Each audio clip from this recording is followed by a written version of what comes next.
మన గుంతకల్ న్యూస్ ని లైక్ చేయండి, షేర్ చేయండి, సబ్స్క్రైబ్ చేయండి.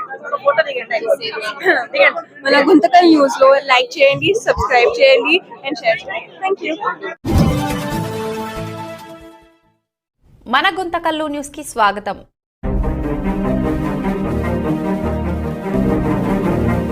పొద్దున కసాపు గ్రామానికి చెందినటువంటి బోయ ఆంజనేయులు గారు తన సొంత పొలానికి వెళ్లి వ్యవసాయ పనులు చేస్తూ ఆకస్మికంగా విద్యుత్ షాక్ తో మరణించడం జరిగింది.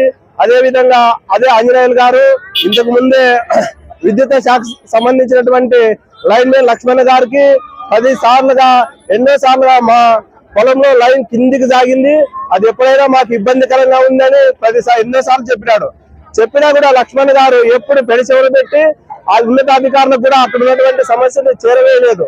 అదే కాకుండా ఏఈ గారు కూడా పోయి కంప్లైంట్ పరంగా పోయి కూడా ఏఈ గారికి కూడా పోయి కంప్లైంట్ చేయడం జరిగింది. ఏఈ గారు కూడా అక్కడ వచ్చి ఉన్నటువంటి సమస్యలు పరిష్కరిస్తారని ఒకసారి 2 సార్లు చెప్పడం జరిగింది. అదే విధంగా ఈ రోజు రైతు ఆంజనేయులు గారు పొలం పనులు చేసి అగాధంగా చనిపోవడము వాళ్ళ కుటుంబానికి తీవ్ర లోటుగా ఈ పరిగణించడం జరుగుతా ఉంది. రైతులకి ఇట్లాంటి ఘాతకాలు ఇప్పుడే కాదు, చాలా సందర్భాల్లో జరుగుతా ఉన్నాయి. ఈ గుంటకల్ నియోజకవర్గంలోన ఈ మండలంలోన ఏఈ గారు గాని లైన్ మ్యాన్ గారు గాని ఎప్పుడు నిర్లక్ష్య వైఖరి ప్రదర్శిస్తున్నారు. రైతులకు ఎప్పుడు సహకరించడం లేదు. రైతులు ఎంత చెప్పినా కూడా ఏ విషయంలో కూడా స్పందించడం లేదు.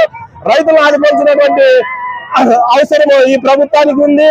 అదే విధంగా ఈ లైన్ మ్యాన్ లక్ష్మణ్ గారు ఉన్నతాధికారుల వరకు తీసుకోవాల్సినటువంటి సందర్భం ఎంతైనా ఉంది. లక్ష్మణ్ గారు నిర్లక్ష్య వైఖరి వల్ల ఈ రోజు ఒక కుటుంబం నిర్దాక్షిణ్యంగా రోడ్డును పడిందని ఈ సభాముఖంగా వైఎస్ఆర్ కాంగ్రెస్ పార్టీ తరఫున డిమాండ్ చేస్తున్నాము. అదే విధంగా లక్ష్మణ్ గారి కుటుంబానికి ఆయనకు ఒక 2 కూతుర్లు, ఒక కొడుకున్నాడు.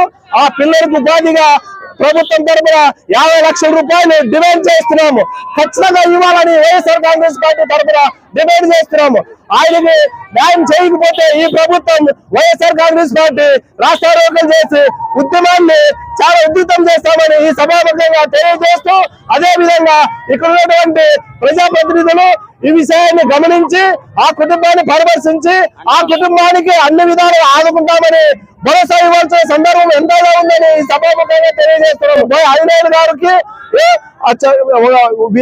విద్యా అర్హత లేనటువంటి ఒక సామాన్యమైన రైతులు 8 సార్లు పోయినా కూడా ఆఫీసర్లు వాళ్ళు నెగ్లెక్ట్ చేయడం. ఎందుకంటే వాళ్ళకి వాళ్ళు పోయి అధికారులతో చట్టపరంగా మాట్లాడేది రాదు కదా, అయ్యా అప్ప అని అడగడం వల్ల వాళ్ళ నిర్లక్ష్య వైఖరి చూపించి ఈ రోజు ఆయన ప్రాణానికి విలువ లేకుండా అయిపోయింది.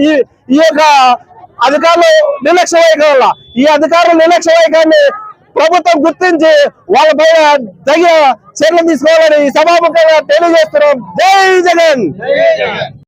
అన్యాయం జరిగింది. ఎందుకంటే తన ప్రతి రోజు లాగానే తెల్లారింది. ఆ తెల్లారి కావడంతో పాటు రైతు తన పొలం పని చేసుకోవడానికి తన పొలానికి వెళ్ళాడు. అయితే అక్కడ మృత్యువు కూడా అతన్ని వదిలిపెట్టలేదు. ఏ రకంగా అంటే విద్యుత్ అధికారుల యొక్క నిర్లక్ష్యం ప్రతి గ్రామంలోనే ఇదే తంతే ఉంది. 11 kV పోల్స్ కానీ ఎల్టీ లైన్లు కానీ ఇట్లా మనిషి ఇట్లా చేయి ఎత్తితే కింద తగిలేటట్టుగా అంత నిర్లక్ష్యంగా వ్యవహరిస్తారు ఈ విద్యుత్ అధికారులు. మేము ఇప్పటికైనా కనీసము ఈ చావులు జరిగినప్పటికైనా మీరు తక్షణమే దీనికి స్పందించి ఎక్కడైతే ఏ గ్రామంలో అయితే ఈ విధంగా విద్యుత్ వైర్లు కింద ఉన్నాయో వాటన్నిటినీ కూడా సత్వరమే పరిష్కారం చేయవలసిందిగా కోరుతా ఉన్నాం. అదే విధంగా కసాపు గ్రామానికి చెందినటువంటి నిరుపేద రైతు కుటుంబానికి చెందినటువంటి బోయ ఆంజనేయులు 3 పిల్లల సంతానం కూడా నిరుపేద వ్యక్తి. వర్షాలు కూడా రావడం లేదు. తీవ్ర కరువు భావంతో నిండిపోతా ఉంది రాజ్యం అంతా కూడా. ఆ విధంగా ఏదో తొలగని మామూలుగా వర్షాలు వస్తే ఏదో తనకు పంట పడుతున్నా అనే ఉద్దేశంతో ఆ కంది పైర్లో కూడా సేద్యం చేస్తా ఉన్నాడు ఎద్దులతో.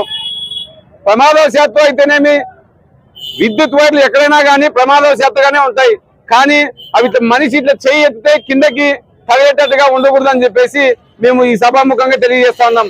ఎందుకంటే ప్రతి గ్రామంలోనే మేము చూస్తా ఉన్నాం, పల్లెన చూసినాము.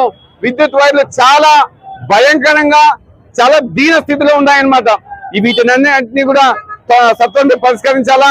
అదే విధంగా ఎవరైతే చనిపోయినారో ఈ బోయ ఆంజనేయులు వారి కుటుంబానికి 50 లక్షల రూపాయలు ఎక్స్గ్రేషియా ఇవ్వాలని ఈ కుటుంబ ప్రభుత్వాన్ని కోరుతా ఉన్నాం. అదే విధంగా ఆ కుటుంబ బతుకు తెరువు కోసం తన కుటుంబంలో ఒకరికి ఏదైనా ఒక గవర్నమెంట్ ఉద్యోగం కూడా కల్పించాలని చెప్పేసి ఈ రైతుల పక్షాన వైఎస్ఆర్ కాంగ్రెస్ పార్టీ తరఫున మేము ఈ కూటమి ప్రభుత్వానికి విన్నవించుకుంటున్నాం. గుంతకల్ మండలం కసాపురం గ్రామంలో బోయ అంజనప్ప అనేటువంటి రైతు తన పొలంలో పని చేసుకున్నటువంటి 2 ఎకరాల రైతు తన యొక్క పొలంలో పని చేసుకుంటున్నటువంటి సందర్భంలో విద్యుత్ తీగ ప్రభుత్వం సంబంధించినటువంటి విద్యుత్ అధికారుల నిర్లక్ష్యం కారణంగా ఆ యొక్క పొలంలో విద్యుత్ తీగ తెగిపడడం వల్ల చూసుకోలేని పరిస్థితుల్లో ఆయన పొలం నిమిత్తం ఆయన వర్క్ చేసుకున్నటువంటి సమయంలో ఆ విద్యుత్ తీగ తగిలి అంజినప్ప గారు మరి ఆయనకున్నటువంటి ఒక ఎద్దు కూడా చనిపోవడం జరిగింది.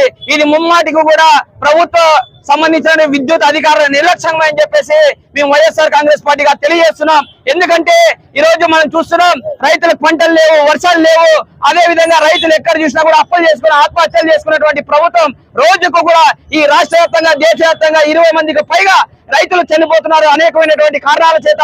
ఈ రోజు అందులో భాగంగానే ఈ యొక్క గుంతకల్ పట్టణంలో ఉన్నటువంటి బోయ అంజనప్ప అనేటువంటి వారు ఈరోజు తన పనుల్లో నిమిత్తమైనటువంటి ఆయనకు విద్యుత్ ఘటన తగిలి చనిపోవడం జరిగింది. చాలా బాధాకరమైనటువంటి విషయం.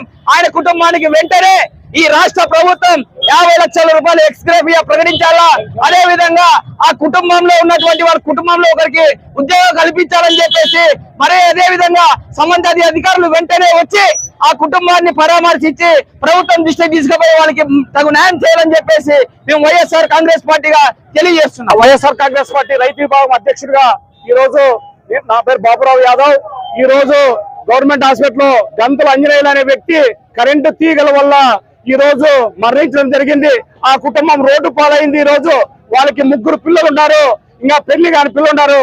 కానీ ప్రభుత్వ అధికారులు గాని ఈ ప్రభుత్వ నిర్లక్ష్య వైఖరి గాని వెంటనే వచ్చి అధికారులు వెంటనే ఆ కుటుంబాన్ని 50 లక్షల ఎక్స్గ్రేషియా ప్రకటించాలని కూడా ఈ రైతు విభాగం తరఫున మేము కోరుతున్నాం. జరిగిందనే ఉద్దేశంతో మా వైవీఆర్ వెంకటరామరెడ్డి అన్న గారు ఆదేశాల మేరకు మేము ఈ రైతుని పరామర్శించడం వైఎస్ఆర్ రైతు విభాగం తరఫున పరామర్శించడం జరిగింది. ఈ కుటుంబం వైవీఆర్ అన్న ఆధ్వర్యంలో మేము సందర్శించడం జరిగింది. ఈ రైతుకు న్యాయం చేయాలని కోరుతున్నాం.